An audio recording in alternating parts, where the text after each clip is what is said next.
Today I'm back in the Allegheny National Forest, in particular at Hickory Creek Wilderness. Leandro set this up. We're waiting for Jennifer and David to get here. It's a roughly a 14-mile lollipop loop. So we're here, come out. Leandro wants to go clockwise, so we're gonna come this way, stay around Jack's Run, finish it up tomorrow. Weather-wise, it's a little bit better weather-wise than my last few trips. As far as the temps, it's right around 70 degrees now. High is supposed to be around low 80s. Tonight it's supposed to go down to around 70 for the low, so hopefully it does, because I don't have a whole lot of clothes with me. Rain today, around 2 o'clock. It's 10 a.m. now. Around 2 o'clock, the rain's supposed to start. Scattered thunderstorms overnight, and by 7 a.m. tomorrow it's supposed to be like double-digit winds plus the gusts. So got to plan for that, deal with that.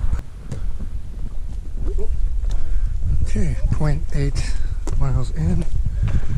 I thought this was the beginning of the loop, but I guess not.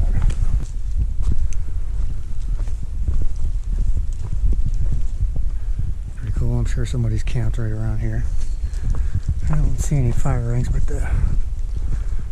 looks like a pretty nice spot to camp.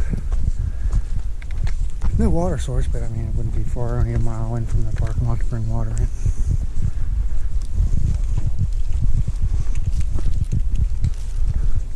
Oh yeah, there's a campsite right there. 1.5 miles in. I got to the loop. We are going clockwise, which is very odd for me. I can't really remember the last loop trail that I did clockwise.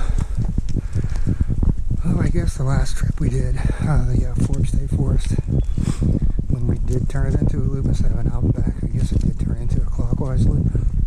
The yellow blazes are not an issue. I mean, right now it's summer, you can tell where the trail is.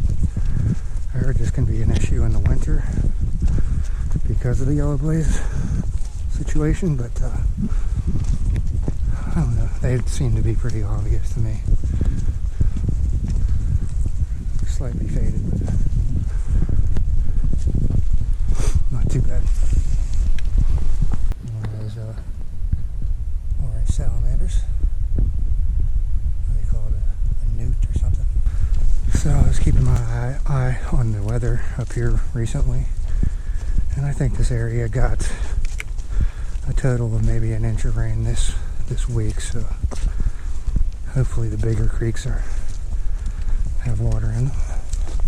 What is it? Is it a salmon? I don't think so. The tail is too long. A newt? I've never seen something like this. Ooh.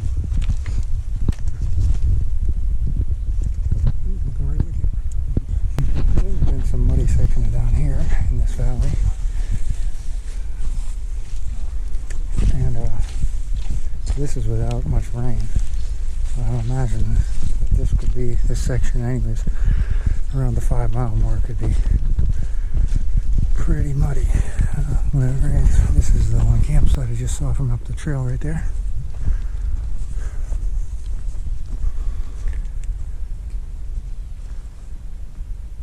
Not the best of hammock trees, but trying to be something that you can make work.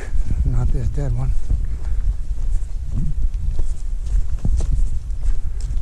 Another campsite here.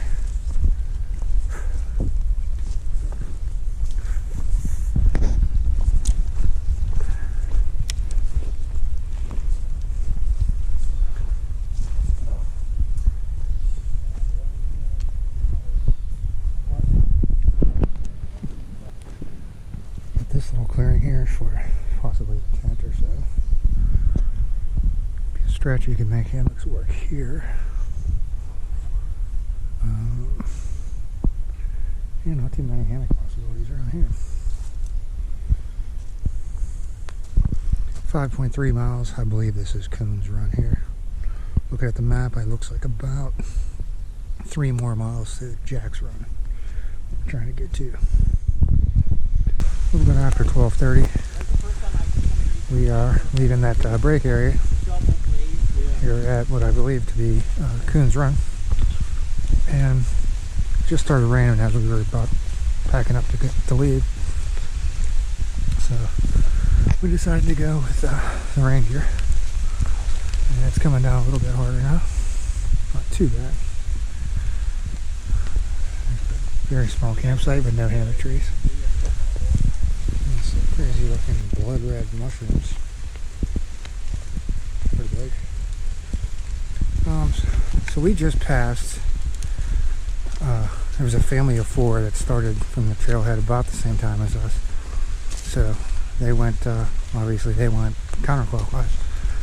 Just past them, and right before we passed them, we passed this solo guy that started around the same time as us, and he obviously went counterclockwise too. So we got some trail information from him. They said that this section of trail is pretty much about as level as the last section. So I would assume we're about the halfway point of the trail. He did say that there are trail maintenance people up here somewhere, so that would account for some of the cars in the parking lot. And I asked him if there was anybody camped up here yet. He said there were nobody at the campsite yet, where we're headed to. So hopefully we'll get the site we're looking for. I think this is all stinging nettle through here.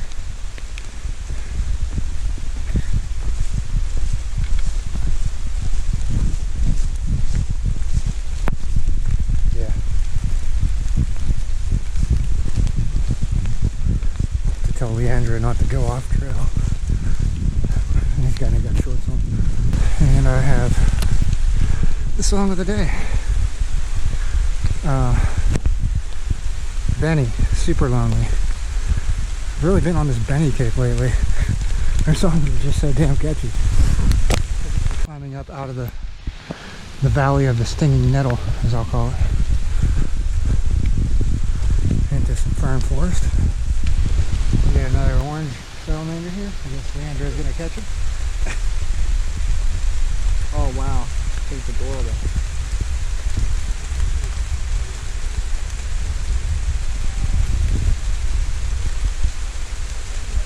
Yeah, I think somebody said they're called newts. I don't know. Yeah, I don't think this is not a salamander. I saw them before.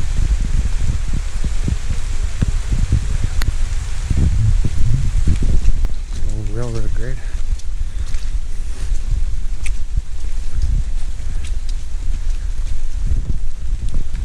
Alright, this is I guess this is Jack's Run right here, one of these things. We are gonna go back. We just walked over to check this one out. This is just like right on the trail though, so we're gonna skip this one.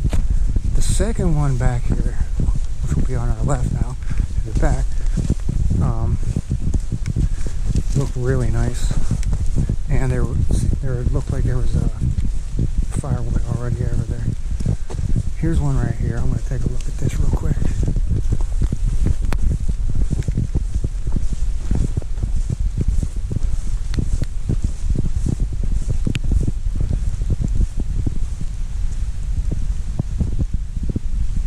This is nice. Oh, this has firewood, and we got a connector trail going between this one and the one we're probably going to stay at.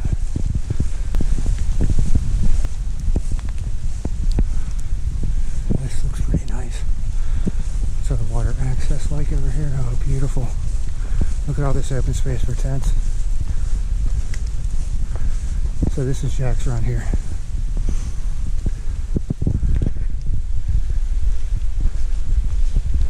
This is nice.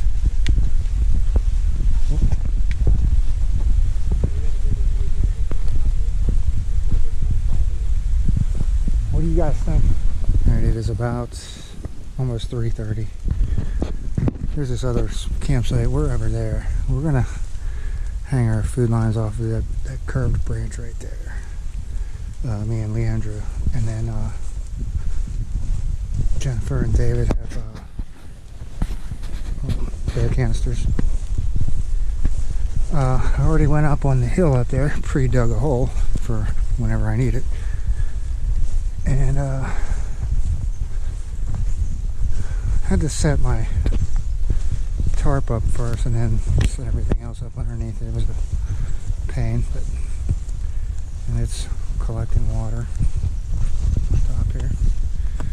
There's plenty of water in the creek over there, so that's not an issue. I don't have to get it off the tarp. Leandra has been cutting wood. I did not bring any luxury items because I knew that he would have a saw, so I didn't bring one. I didn't bring camp shoes. I did not bring a camp light. So this big tree right here, I don't like the looks of some of those branches that are barely hanging up there, but anyways, I'm here. Trail is over there. There's Leandra. Jennifer's got her tent here, Big Agnes, I think. David over by the creek, and somebody already had this contraption set up here. Yeah, this was not fun setting this up in the rain. Alright, I'm worried about the far end, water coming in if it comes down. I don't have a whole lot covering me up top at the end here, and I could not get this tightened up any closer. This is the end of my hammock. It's kind of sticking out over the end of this tarp, but I can't get the tarp any tighter. So hopefully that's not an issue. Maybe I'll mess with it later. Alright, it is it's about 6 o'clock. It's been raining pretty good for the last 2 hours. This is the rain pooling on this, tarp. Can't wait to replace this thing. I'm going to drop it down later tonight when I go to bed. I'm going to drop it into A-frame. And I have Fireball. I brought 3 Coors Lights. Even the creek's not even cold enough to chill them too well. I do have some new pieces of gear. 2 new pieces of gear. Nothing spectacular. I got a new fuel bottle, 8 ounce, with a flip top cap. I like that. And this is a great thing here. Recently I got the Hickory Creek 25, and I didn't realize.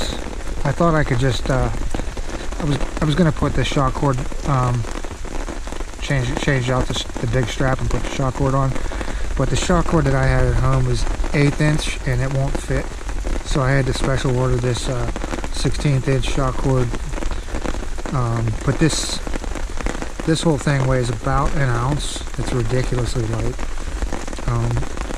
Just the shock cord and the bracket itself are like 6 grams, not even 6 ounces, 6 grams. So that's my 2 new pieces of gear. It's actually, I'm sure it's just because I'm wet, but I'm pretty cold, and I don't have a whole lot of cold weather gear. I was expecting 70 for the low, and yeah, I'm wet and muddy, and I'm hoping that my quilt is going to stay dry tonight. So that's where we're at right now. I'm about to start cooking dinner in a little bit.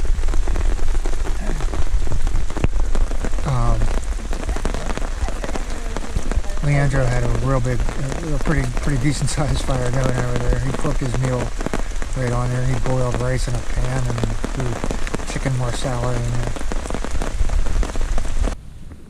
Alright, here's the deal. It is 20 after 9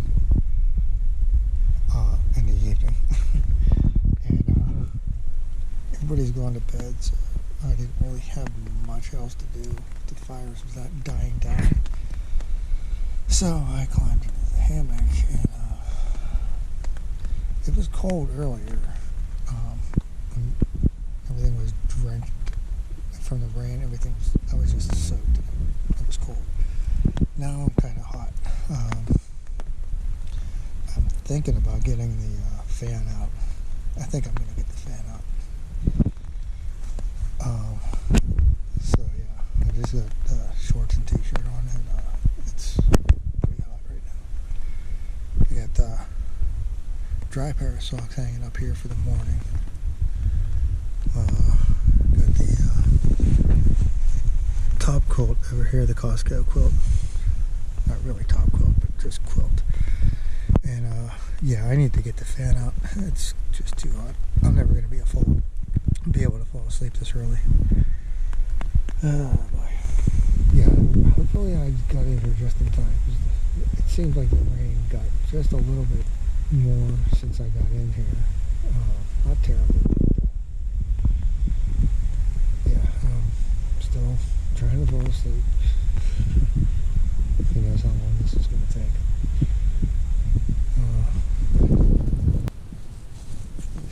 Pretty dark in here. It is 6:40 a.m. The Zippo gauge has like 65 degrees.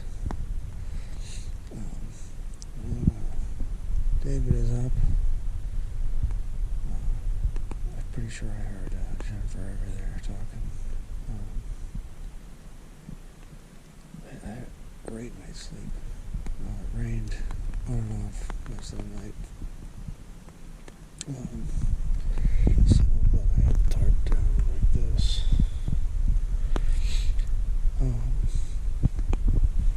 Very comfortable night to have listening to that rain. I'm deciding what I want to do as far as I want to get out of here and start getting wet. It sounds like it stopped raining. Yeah, I don't know what to do. Put these wet shoes on. Yeah, I don't know. I'm probably gonna get out of here. Get this day started. Alright, this is my own original camping hack, not stolen from anybody. Since my, not borrowed from anybody.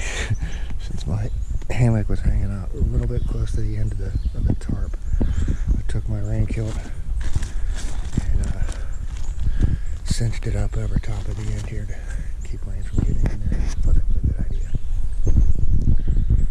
Seemed to work. I didn't get wet. Yeah, everything's dry. Okay, got water filtering, water boiling, slowly beginning backup process here. It is 8:30 and everybody's packed up. We're ready to go. One last look around. Jennifer had water coming in her tent. She was digging a trench over here last night to keep the water out. I don't know if I came down here to film the creek. Why am I drawing a blank on this now? I think it's Jack's Run.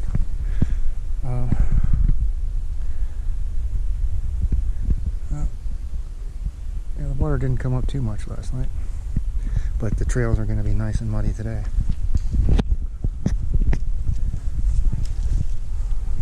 So there's a site over there, not that big. There's a better one over there. This is the best one of them all right here. There's a few sites all along this creek here. We got Leandra up in front setting the pace and taking out the spider webs. Yeah, we're not going to go too fast today. He sliced open his knee pretty good. Cutting firewood last night. Like right on the kneecap, so he's didn't look like a very nice injury. So, anyways, I think we got about a 6-mile hike to the car from camp, so it should be an easy day. Hopefully, at this point, I don't care if I get rained on. I got to change of clothes in the car. This is what they do on this trail with any blowdowns, is they just cut them up with an axe or whatever. That's a lot of chop because that is a big tree. I have a song of the day already. And I don't know where this one came from. I didn't hear this one on the radio. Fantasy by Earth, Wind, and Fire. So that is the song of Hickory Creek Wilderness Day 2. Back into some mud. Can't get around this. It's been a couple times that my shoe has almost got suctioned off in some of this mud today. This is one large cherry tree here. Look at the size of this thing. That's, if I look, come over here, it's as wide as my hiking poles, 130 centimeters. That is maybe the biggest cherry tree I've ever seen. Wow. Well, there have been some old faded blazes like this, but there's also some fresh ones. And these blazes here, we've been trying to figure out. I've never seen these, nobody else knows what they are. But you got a regular blaze and then you have a stripe over top of it. Sometimes the stripe is underneath it. And we don't know what they signify. There was one right outside where we camped, and each side of the tree had a different, one had the stripe on top, one had the stripe below. Some of the stripes, some of the trees have both sides of the tree marked the same way, so we don't know. If anybody knows what that is, what that signifies, leave it in the comments. It's been exactly 3 miles since we left Jack's Run, and this is the first campsite I've seen. This is a nice site, but I don't know what the water. I haven't seen any water since we left Jack's Run. There's some big old trees here. Nice campsite. All right, we just passed a guy doing trail maintenance back there. Thank you to the trail maintenance people. I stopped and I asked him what the significance of those blazes with the stripe above them, what the significance of that is. He said it was just, I guess it's supposed to represent like a lowercase I, I think. And it was just he said it's the old style that they used when they first built the trail, the old style blazes. And then sometimes they repaint them over the same way, sometimes they just do the regular blaze.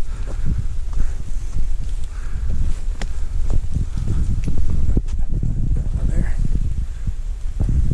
The old style. Here is the new style. This crazy mushroom. Crazy mushroom looks like a gobstopper. Interesting mushrooms. We are at roughly the four miles since camp, and for the past mile or so, actually probably the last 2 miles, the trail has been nice and easy like this, just wide open. Crazy mushrooms.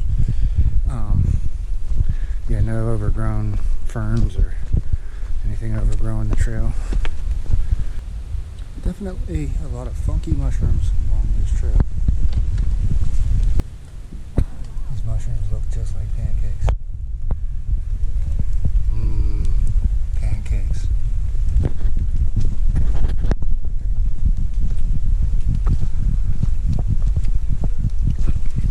And here is the connector trail back to the parking lot.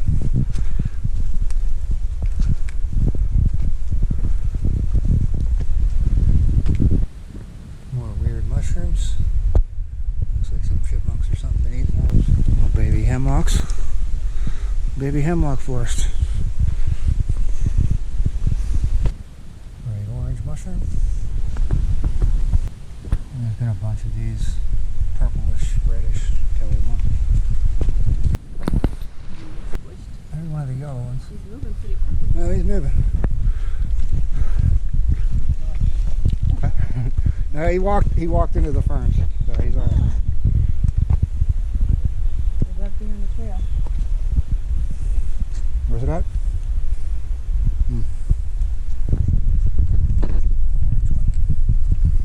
Alright, wrapping things up. 6.3 miles today. We did not do 5,000 feet of elevation. It was a slow pace, but that's alright. Took 3 hours. Yeah, 3 hours. Let's see where our splits are. It's not going to bring them up yet. Anyways, yeah, the 5,000 6,000 feet of elevation gain. There was almost no elevation. Almost the entire thing was flat. So overall, the hike itself, the trail itself is not. I would say definitely one of the easiest trails I've ever done. It is what is it right now? 72 degrees. So it was a nice temperature to hike out in, and we beat the rain. I think there's some rain coming, and yeah, the trail. There's really not much to see on the trail. There's no overlooks. There's no caves. There's no waterfalls. Even the biggest creek, Jack's Creek, was not that impressive. Only 2 water sources on the whole loop, though, is Jack's Creek and or Jack's Run, I should say, and Coon Run, I think it is. So yeah, what did I say? The whole loop was 14.3 miles, counting the connector trail. And yeah, I mean, there's a few scattered campsites, but the best ones are down along Jack's Creek, and you're probably not going to come up empty down there. If there's somebody else down there, there's enough campsites. Can't see it being that busy. And those are the best sites down there anyways. They're the only ones that are really close to water. Coons Run, there's a small one there. Anyways, yeah, that's it. It's 11. It's just about noon right now, so I am gonna hit the road. I guess it's gonna be Oil City McDonald's. Yeah, just get back to the house, start walking up the steps, and 2-foot long rack right next to the steps. The car.